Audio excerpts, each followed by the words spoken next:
Racontez-moi votre histoire. Sur Radio CHU. Racontez-moi votre histoire. L'émission où les enfants interviewent les plus grands. Racontez-moi votre histoire. Bonjour mes petits amis, bienvenue dans votre émission Racontez-moi votre histoire. Vous êtes sur Radio CHU, qui est la radio de l'hôpital Pellegrin, de tous les CHU de Bordeaux et de l'hôpital des enfants. Et aujourd'hui, cette émission se passe donc dans l'hôpital des enfants avec des enfants qui deviennent des journalistes. Et nous avons 3 journalistes et j'ai la chance d'avoir 2 invités aujourd'hui, c'est trop chouette. On va avoir une émission musicale. Et nous avons une première journaliste qui s'appelle Camille. Bonjour Camille, merci d'être là. Nous avons un jeune homme qui s'appelle Corentin. Salut Corentin, merci d'être là aussi, accompagné de ta maman, qui peut poser des questions également. Et nous avons un jeune homme qui s'appelle Mohamed. Bonjour Mohamed, toi tu m'as dit oui tout de suite aussi tout à l'heure, donc je suis très contente. Et avec le papa qui est derrière moi. Voilà, et alors nous avons 2 invités. Une invitée qui s'appelle Magali. Bonjour Magali. Bonjour. 1, 2, 3 mots, tu fais quoi? Je suis plein de choses. Oui, c'est compliqué. Je suis comédienne, pour résumer. Très bien. Et tu es accompagné d'un monsieur génial qui s'appelle Dani Almeida. Salut. Salut, tudo bem? Ça nous fait chaud tout ça, c'est Voilà. parfait. Un petit Et accent. alors toi, tu fais quoi? Je suis musicien, je joue la guitare, surtout la musique là de mon pays, du nord-est du Brésil. Eh oui, j'avais reconnu. Je suis allée au Brésil. Ah, Voilà. Eh bien, notre émission peut commencer. Qui veut poser la première question? Tu faisais quel sport quand tu étais enfant? Alors, quel sport ou quelle activité je faisais quand j'étais enfant? Eh ben, le tout premier sport que j'ai fait, c'est du tennis. Mais je me suis fait virer du cours de tennis parce que le professeur a dit à mon père c'est une catastrophe. Elle danse en fait quand elle envoie la balle, donc elle renvoie pas bien la balle. Il vaudrait mieux l'inscrire à un cours de danse. Déjà, j'avais un côté artistique, voilà. Et après, j'ai fait plein d'autres choses. J'ai fait de la danse, de la natation, du cheval aussi, de l'équitation. Voilà. Et après, j'ai fait du théâtre. Voilà, ça, c'était une activité. Ben, dis-nous, tu as fait du sport toi aussi quand tu étais jeune et tu continues peut-être maintenant? oui, non, je ne continue pas aujourd'hui, maintenant, mais avant, j'ai fait surtout du football. Oui. Parce que mon père, il a joué beaucoup de foot. D'accord. Et voilà, c'était à l'époque, quand j'étais petit, c'était ma inspiration. C'était mon père. D'accord. Voilà. Très bien. Et vous vous aimez le foot? Toi, tu aimes le foot, Mohamed? Oui, un peu. C'est vrai? Un peu. C'est qui ton équipe préférée? Je sais pas. PSG, non? Non. C'est Paris? Non. Marseille? Non. Bordeaux? Non. C'est Madrid? Ah ouais, Madrid. Brésil? Brésil? Je sais pas. Tu sais qu'il connaît Ronaldo, hein? Je vais poser une question à la place de Camille parce qu'elle est fatiguée. Donc, est-ce que vous aimiez faire des spectacles devant vos parents jeunes? Alors oui, déjà toute petite, je montais sur les chaises, sur les tables, et puis je faisais des sketchs, je chantais des chansons. Voilà, j'étais une enfant très timide, mais dans ma famille, j'aimais bien me mettre en avant, en valeur, et j'ai très tôt remarqué que j'arrivais à faire rire les gens, et j'ai très vite compris que c'était un atout, comme une petite arme, voilà, quelque chose qui allait me servir dans la vie. Faire rigoler les gens, c'est pratique en fait. Ils sont tout de suite, ou les professeurs, ils nous en veulent pas quand on a fait une bêtise ou quand on a une mauvaise note. Si on arrive à les faire rire, on arrive à faire passer des choses. Donc oui, j'aimais bien faire des spectacles devant les parents. À quel âge tu as pris ton premier cours de théâtre? Alors, mon premier cours, j'ai toujours eu envie de faire du théâtre, mais j'ai jamais osé. J'étais un peu timide en fait. Et à 14 ans, j'ai commencé. Parce que dans la ville où j'habitais, il y avait un cours qui s'est ouvert et qui était que pour les enfants. Mais moi, j'avais déjà 14 ans, donc quand même grand. Du coup, j'ai eu envie d'aller voir. J'étais un peu curieuse, donc j'y suis allée avec une copine. Et puis on a essayé, et puis j'ai trouvé ça formidable. Voilà. Et depuis que j'ai 14 ans, Maintenant, j'en ai 20. Très très Pourquoi tout le monde rigole? C'est pas vrai, hein, j'ai 20 ans. Et ben, je fais du théâtre depuis cette année-là. Je me suis jamais arrêtée. Et quelles études faut-il faire pour redevenir comédienne en fait? Alors, il y a plein de formes différentes. On peut faire un conservatoire, on peut faire une grande école de théâtre, il y en a plusieurs en France. Moi, j'ai fait l'université à Bordeaux. C'était une université où en fait on fait plein de choses différentes. On joue, on écrit, on apprend l'histoire du théâtre, on fait de la radio aussi, on apprend à construire des décors, on fait plein de choses. Et on peut être autodidacte aussi. Autodidacte, c'est quand on apprend par soi-même. Voilà. On ne fait pas d'école, on s'entraîne tout seul. Voilà. Et en travaillant, en faisant les choses, on peut aussi le faire tout seul, il n'y a pas de problème. Denis, tu as rencontré Magali quand? L'an dernier, j'arrivais en France le mois de juillet pour jouer à Ghana, Festival de Culture du Monde. Et c'est juste l'an dernier que j'ai rencontré Maggie. Et elle m'a invité pour jouer dans son spectacle qui s'appelle Danseuse in the Dark. Danseuse in the Dark. As dançarinas no escuro, como se dit en portugais. Et c'était bien, c'est différent pour moi parce que y a une chose, c'est parler devant les autres, comme Magali qui fait du théâtre. Et moi, comme je suis très très très timide, je préfère jouer en silence avec ma guitare, là, parce que comme ça je parle à personne. C'est vrai, les musiciens, ils sont tous timides. Oui, oui. Mais on peut se bouger quand même avec o corpo e ça marche. Mais bon. Et comme ça.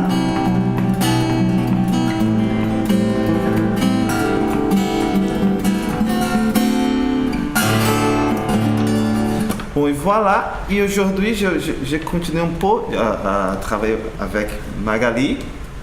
C'est toujours différent pour moi. Mais c'est bien, c'est super. Après, c'est bien, c'est un mélange. Oui, petit à petit, je perds un peu la timidez. La timidité. Tu accompagnes toujours Magali? Non, non, parce que je joue avec des autres, un groupe ici à Bordeaux, de roda de choro. De choro, c'est très brésilien. Et je joue toujours avec des autres aussi. Des fois, je joue avec Maggie.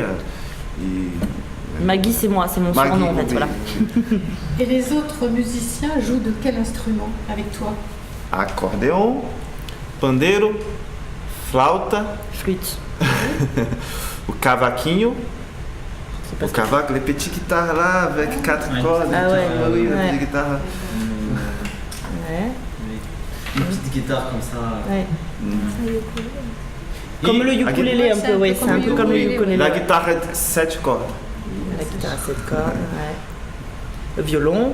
Violon aussi. Oui. Mais Là, tu nous as apporté des petits instruments ou pas de musique? Non, Non. en fait, non. Non, malheureusement. Non. Bon, vas-y, joue-nous quelque chose. Vas-y.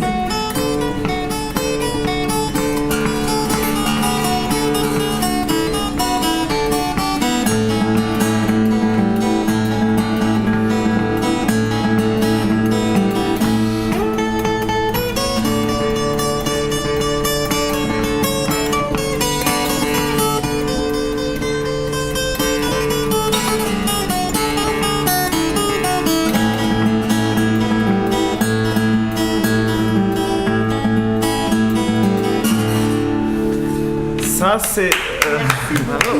Pas mal, hein? Pas mal. Oui. Cet style s'appelle baião. C'est c'est typique là du nord-est du Brésil.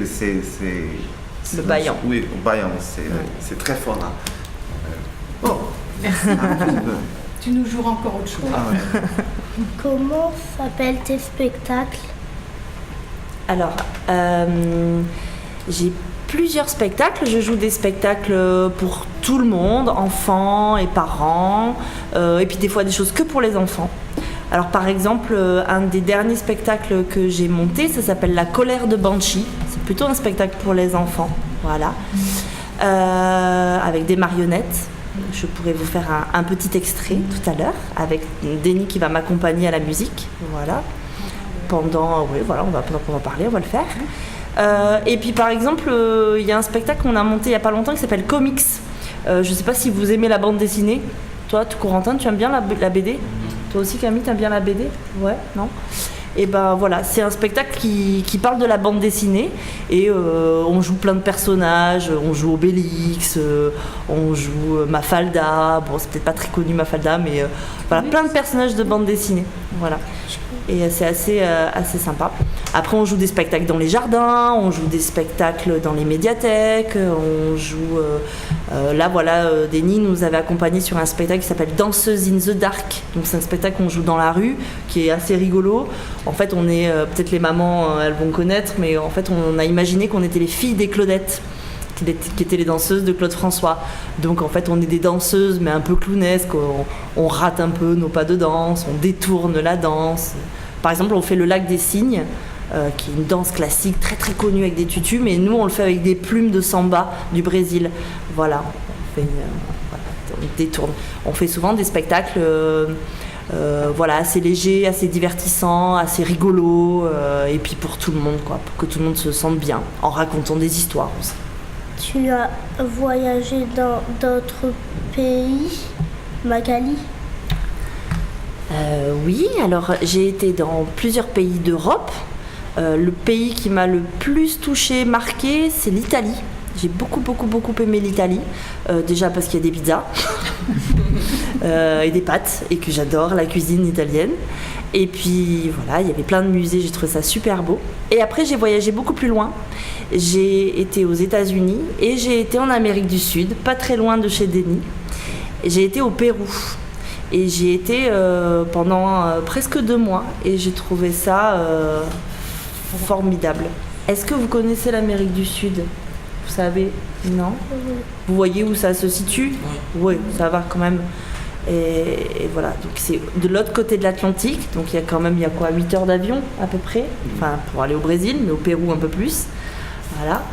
Et voilà, c'est très vaste. Et vous connaissez quoi comme pays en Amérique du Sud ? Si je vous dis Argentine, il y a plein d'équipes de foot là-bas. Argentine, tu connais ? Bolivie ? Venezuela ? Brésil ? Oui. Ah bah Brésil bien sûr. Bon ben ça va. Donc si on connaît le Brésil, c'est bon. Et toi ? Et toi tu connais ? Tu connais un pays d'Amérique du Sud ? Non. Uruguay, ouais, pas mal. Très bien. Colombie, Chili, l'Équateur. Ouais. Tu as raison. Ouais, Équateur. Paraguay. Exact. Ouais. On apprend la géographie. Et oui, c'est ça. bien. C'est ça. C'est vaste, quoi. C'est un grand continent. Voilà. Tu as fait des rencontres là-bas ? Ah oui, j'ai fait plein de rencontres, évidemment. Des comment ? Des amis ? Oui. Alors, j'ai eu la chance de partir avec des amis français et j'avais un ami péruvien. C'est pour ça que je suis partie là-bas, parce qu'il nous a fait visiter son pays.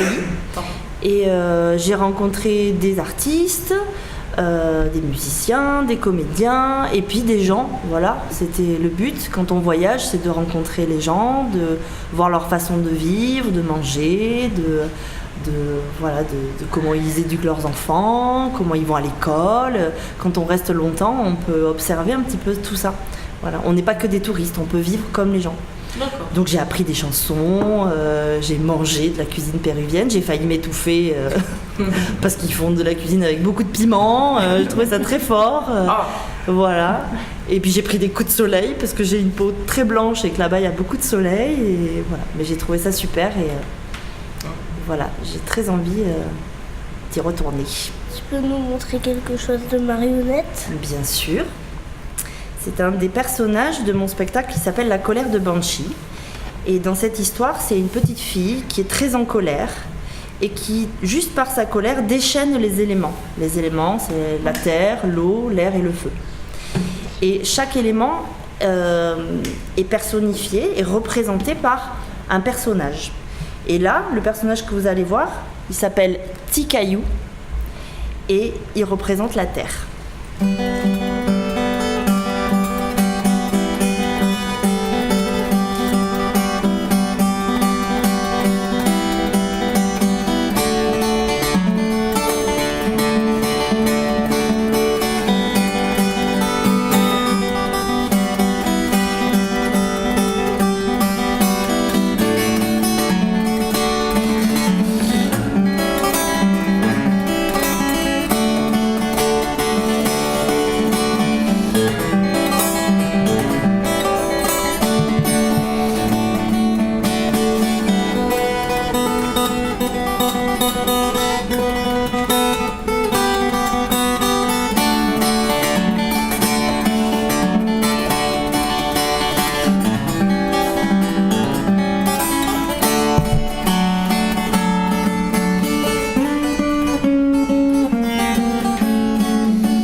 Merci.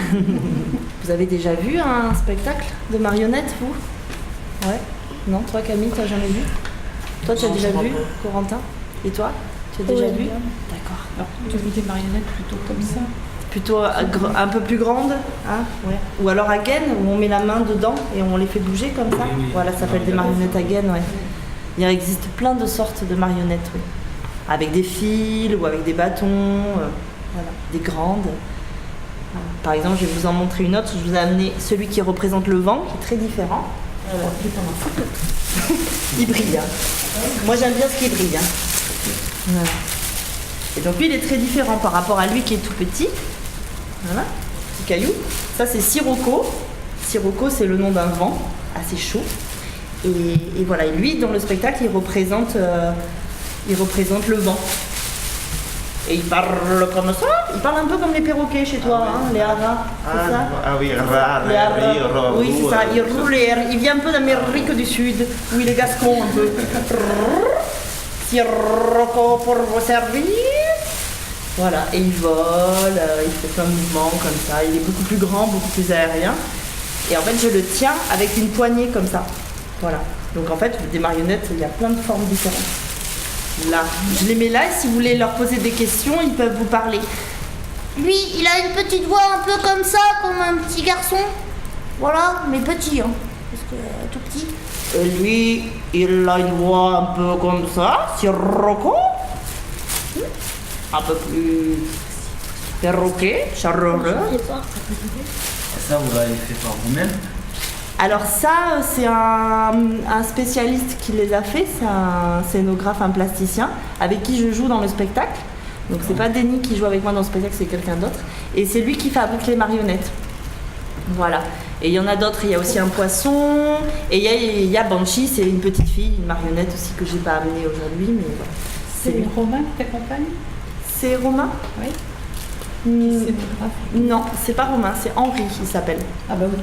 Henri Cavignac, voilà, qui est scénographe. Scénographe, c'est un métier, c'est une personne qui fabrique des décors et des accessoires. Et voilà, il sait construire plein de choses. C'est un constructeur. Je sais pas si vous aimez bricoler, vous. Vous aimez bien bricoler un petit peu? Ouais, non, bof. Toi, t'aimes bien bricoler un peu? Un peu. Un petit peu. Bah voilà, lui, c'est un bricoleur, c'est un inventeur. Il invente tout le temps des choses, en fait. Et par exemple, les marionnettes, eh ben, il a fait des... Vous avez déjà fait de la pâte à modeler ou de la terre, de l'argile, modeler de l'argile? Ben, il a fait ça en argile, il a modelé les visages, les formes et tout ça. Et après, il a fabriqué la marionnette à partir de l'argile. Voilà, c'est beaucoup, beaucoup de travail, tout ça. Donc c'est pour ça que j'en prends soin des marionnettes. C'est doux. Tu veux toucher? Vas-y. Tu donnes des cours de théâtre? Alors oui, donc à côté de mon travail de comédienne, je donne des cours de théâtre à des enfants et à des adolescents aussi, et dans différents endroits, à Bordeaux, en dehors de Bordeaux. Et en fait, je fais des jeux avec eux, des exercices, et on monte des spectacles. Voilà, je choisis des textes, ou alors je les écris, j'écris des histoires, et je distribue les rôles à chaque enfant, et ils répètent les spectacles. Et à la fin de l'année, ils jouent dans un théâtre avec des lumières et des costumes, devant leurs amis, leurs parents, des choses comme ça. Voilà. Qui crée des spectacles? Vous avez bien les costumes? Ou les costumes? Oui, les costumes. Alors, ça dépend, mais il y a un métier qui s'appelle costumier ou costumière. Ça fait partie des métiers des techniciens du spectacle, comme les éclairagistes, les scénographes, ça c'est la partie technique. Voilà, les costumes, soit c'est nous qui les trouvons. Si c'est quotidien, on peut aller acheter un vêtement, par exemple. Dans les danseuses in the dark, par exemple, on est un peu des rockeuses, donc on a des blousons, mais on est des rockeuses mais girly, quoi. Alors on a des blousons roses, et derrière on a un logo un peu rock'n'roll avec écrit danseuse in the dark. Bon, ça c'est nous qui l'avons fait, c'est pas très compliqué. Mais quand il y a des costumes un peu d'époque, par exemple, il faut des robes du 19e siècle ou comme ça. Vous ressemblez à des rois, juste comme ça. Voilà, là il faut travailler avec des archives, avec des photos, et là on nous fabrique nos costumes. Et c'est très agréable d'avoir quelqu'un qui fait des costumes pour nous.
Merci à tous les deux. Merci. Super musique aussi.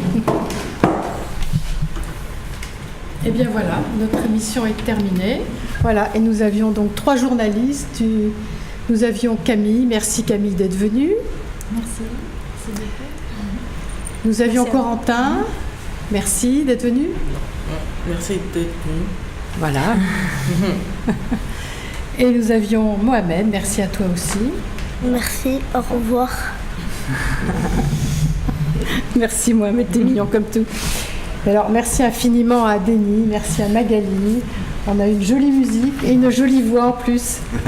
Très ensoleillée, comme aujourd'hui ne fait pas très beau en plus, ça nous a été très agréable. Voilà. Merci à tous. Au revoir mes petits amis. Au revoir. Au revoir. Au revoir et merci beaucoup. Bon après-midi sur Radio CHU.